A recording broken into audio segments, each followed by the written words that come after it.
Welcome to our Diamond in the Rough, where we're renovating this commercial garage into a dream workshop. And the very first project is some air conditioning. Welcome to the garage. We picked this up in the spring, but we barely used it this summer because it is hot in here. There's no air conditioning, no insulation on the walls, or some insulation in the ceiling. But it has a flat rubber membrane roof with full sunlight. So I thought it would make a pretty good candidate to try out the solar powered mini split. I got this kit from Signature Solar. I did buy the extra exterior bracket. So while this unit isn't big enough to air condition this whole garage, it can run all day every day and not cost me any energy. So we'll see what it can do and then fill in the rest later. Well, I think step one is to try to get these panels on the roof. And they are a lot bigger and heavier than I expected. So this is going to be a chore.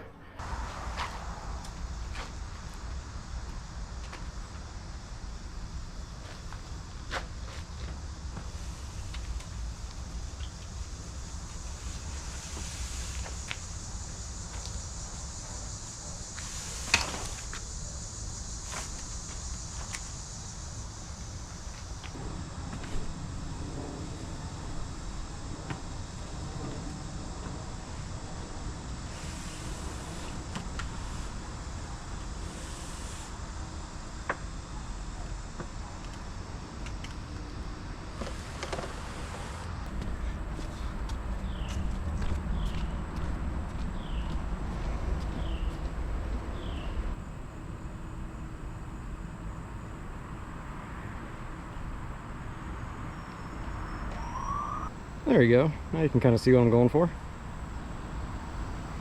I'll eventually build a rack for these when it's not so hot up here, but for now I'm just going to lean them up on the ledge, which faces them south.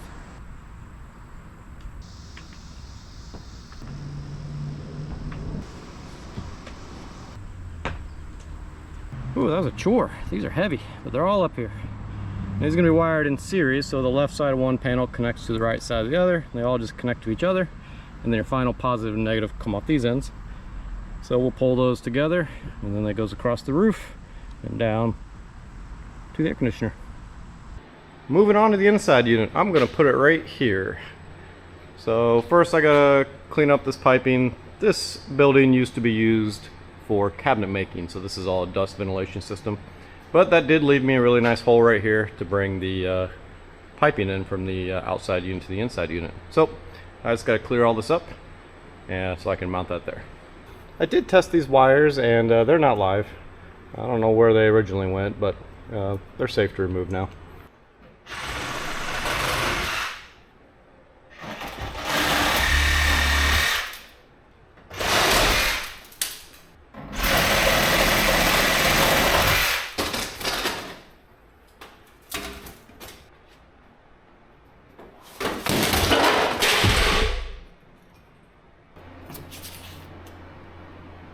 Opened up the indoor unit. We've got mounting template on top. That's important. Instructions, mounting brackets, remote control, packed in here nicely. I'm going to bust up with these instructions and figure it out. First step, we take the screw out of the mounting plate, and then we can mount the mounting plate to the wall.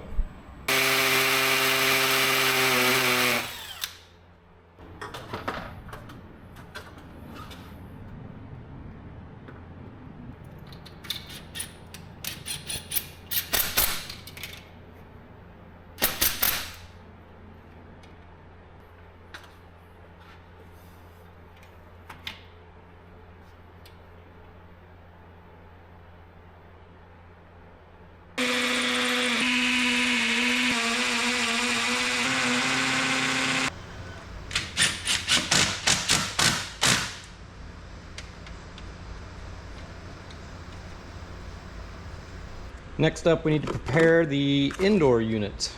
We have to swap the drainage hose. When it comes shipped, it's over here, but it should be over here with the refrigerant lines.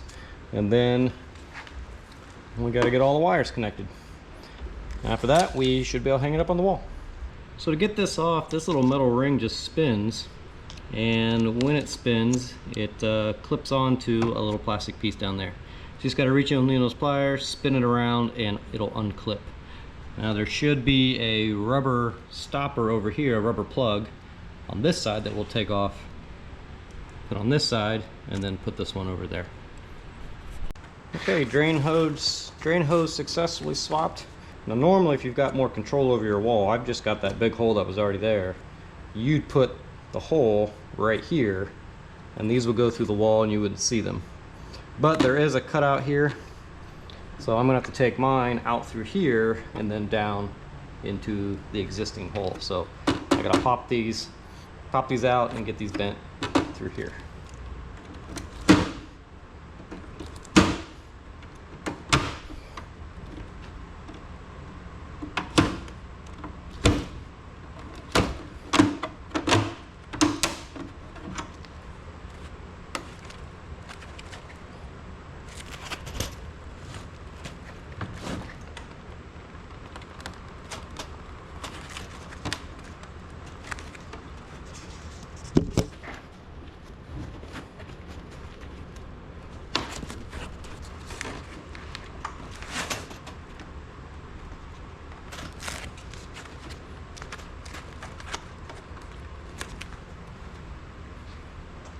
For the electrical, you got to open up the lid.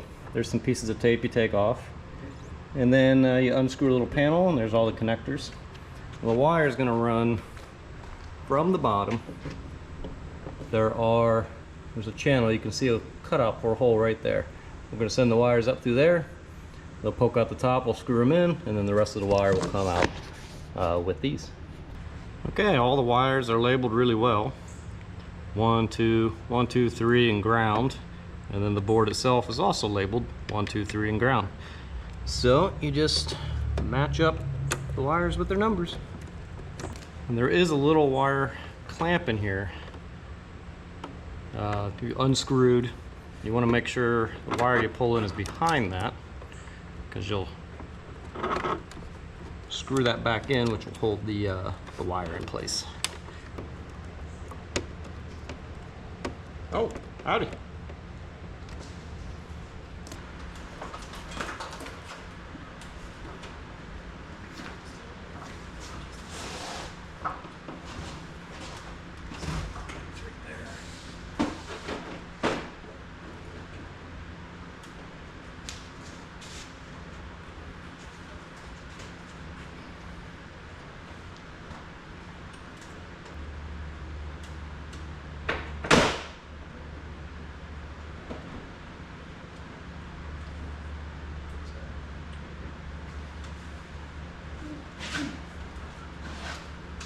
So moving on to the outside, I did buy the mounting bracket to get the outside unit off the ground. Since this is concrete, I could have just set it on the ground, but they are a little more efficient if you can get the airflow all around it. So the first thing you have to do is mount the rail to the wall, and then these just slide on the rail and support the weight. Came with some huge anchors, so I did have to buy some concrete bits, drill some holes in the wall, get those done.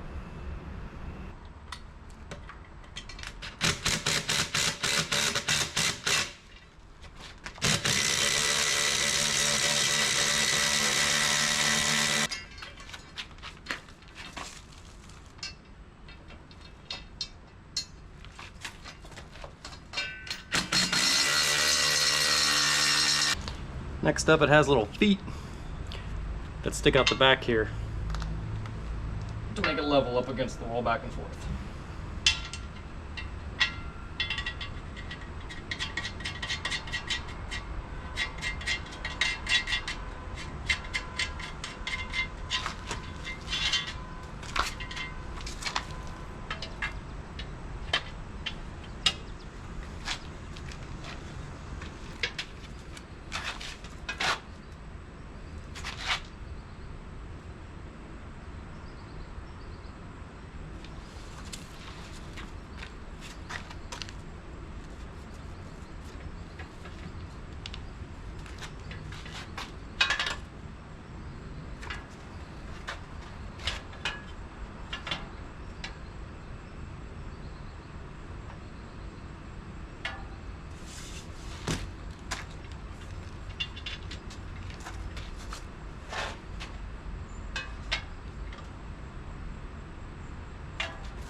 now somehow I gotta get the outside unit up here.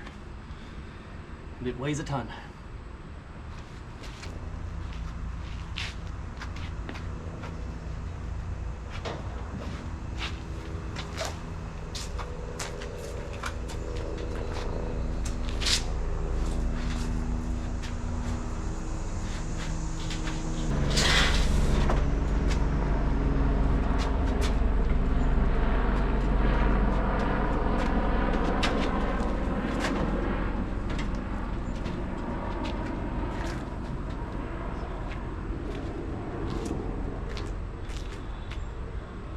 Came with these little rubber feet, which I am just assuming go underneath the feet, provide some kind of vibration dampening. So that's what we're going to do. Put the rubber feet under there, and then the bolt will go through, tighten it up with a couple washers on each side.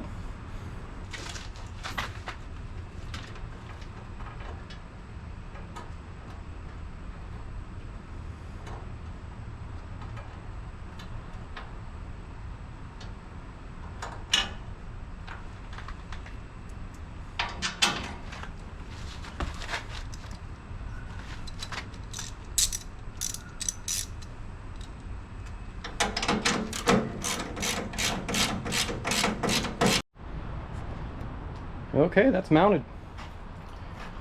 Looks pretty good. Hopefully those bolts stay there. Guess we'll find out if I wake up and this thing's on the ground. But pretty stable. Next up is to run the lines. They're going to come out of that hole. And then get them connected up. I poked the lines in from outside. There's a thin one and there's a thick one, and they just get screwed to the matching one connected to the unit, and they just screw together. And I'm going to go ahead and do all that. When I'm done, I'll meet you outside. Alright, we've got the refrigerant lines connected to the indoor unit. They just tighten on there with a couple of wrenches. It's pretty obvious when they're done. Now the manual and a lot of the videos I've seen have some keeper pins that will prevent these from loosening up over time. Either I lost them or they weren't provided, but I can't find these keeper pins anywhere, so I may have to go and find some. They're just little pins that go in these little holes, and we'll keep that from unscrewing with, you know, vibration or whatever. So this looks good. Next up, we're going to go to the outside unit and connect the hoses out there. Okay, outside unit, we take this cover off, and then we bring the refrigerant lines into this. The extra refrigerant line, you're supposed to just coil up and leave it behind the unit. So let's first start by taking off this cover. Oh, I found the keeper pins. They were hidden in here. Okay. Well, that's an interesting place to keep those, but I'll make sure to get those added to the inside unit.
Alright, last step for the refrigerant lines is to open these.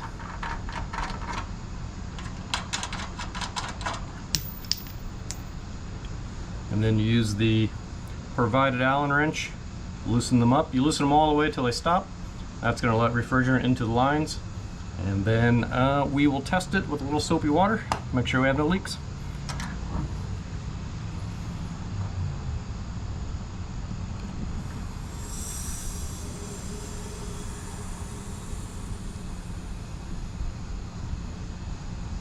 Well, certainly made a hissing noise.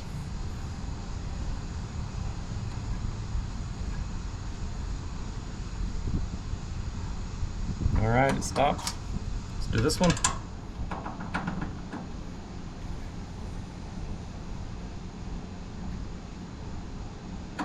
Right there. Check for leaks.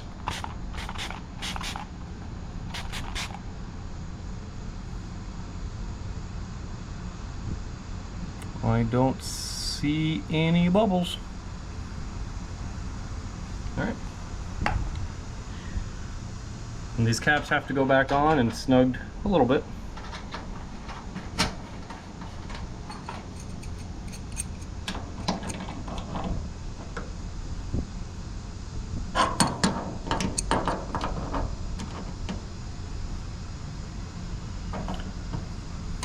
All right, let's go check the inside unit for leaks.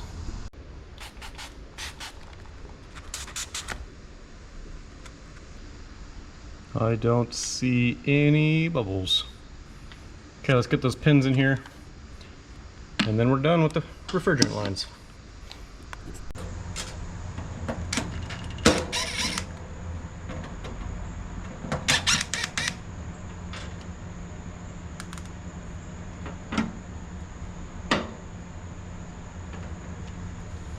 All right, so they're labeled nicely as well.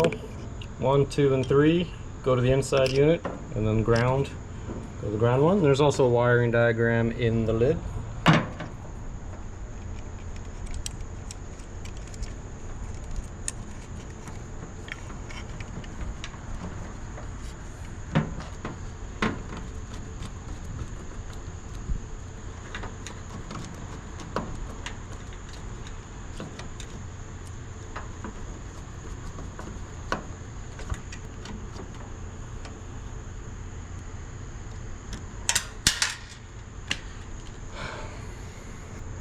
Well, I dropped the ground screw down in there. There is no chance of getting it, but there is another ground connection here. As long as I don't drop that screw down in there, I can just reuse this connection.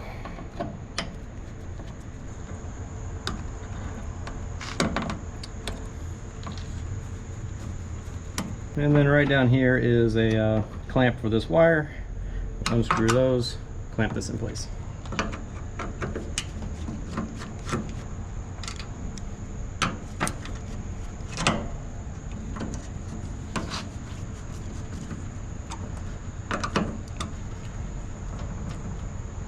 Okay, we are wired up. 1, 2, 3 and ground, clamped in place. We can now put this cover back on. The other two are for a 240. This will run on both solar and AC, depending on what you have available. I'm not going to hook up any AC. This is going to be pure solar, so that's all we're going to do.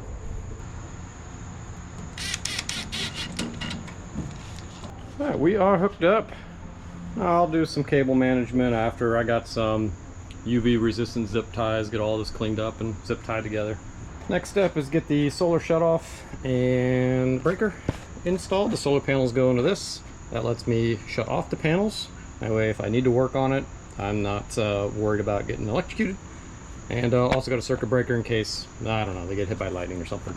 I'm gonna mount that right back in the corner. Cables are gonna come down over to that, and then it'll come down into the box. First step, we have to open this up and get access to the mounting holes in the back, and then we'll drill some holes. There aren't any pre-existing holes. I thought these were mounting holes, but they are for the cover. So I'm going to drill some holes with a regular drill, top there, bottom here, and then we're going to use the concrete screws, attach those to the cinder block.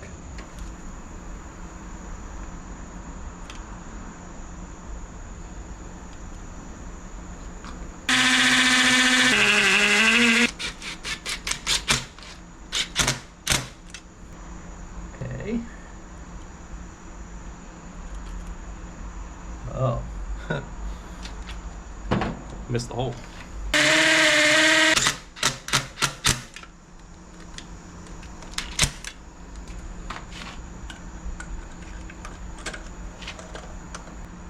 All right, we'll leave it off. And now we can go put the panels in. Okay, our panels are wired up. Both sides, I ran the wires underneath them. Out to the middle here, which I want to take this back, tuck this connector underneath that, keep the rain off of it. And then some extension cables go back off the roof, down to the unit. There's the wire coming down the building. And even though it's shaded, there still should be some voltage coming through. So let's do a sanity check with the multimeter and make sure we've got something. Okay, cool. We're showing 302 volts.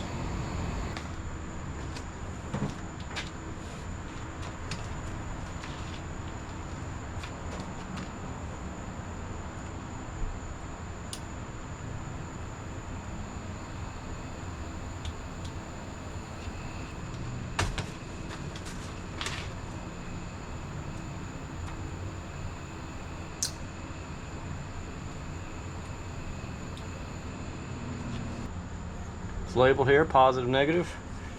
Red's positive, black's negative.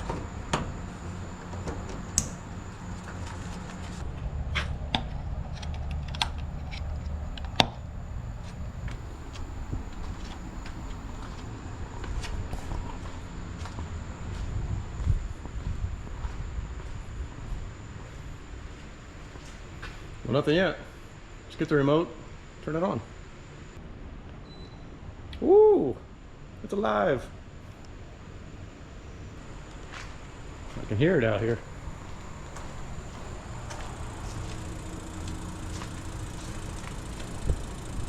Not running very hard, but it's running.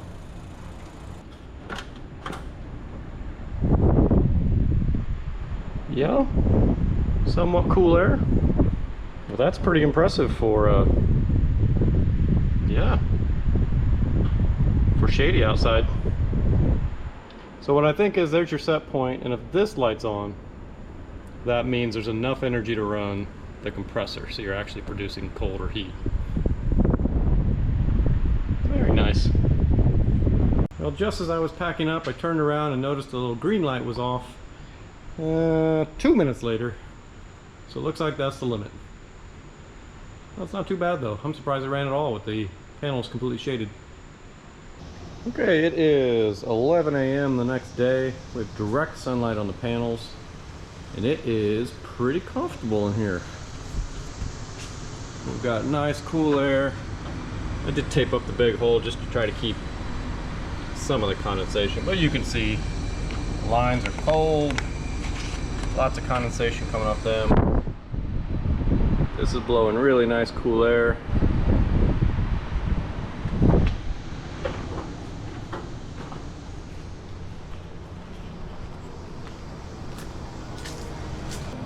Outside unit's going well.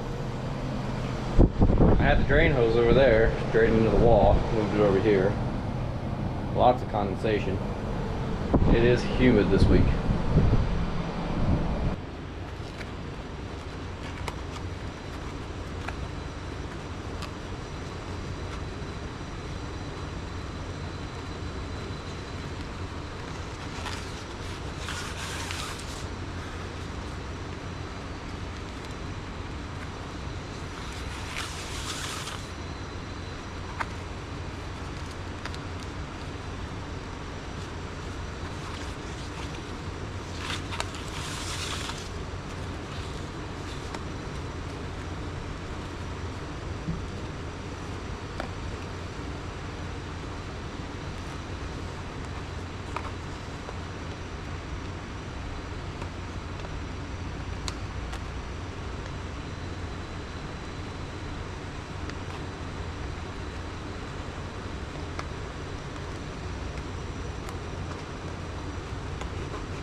So I wrapped it a few inches back on the existing line set this way, and this was kind of split here.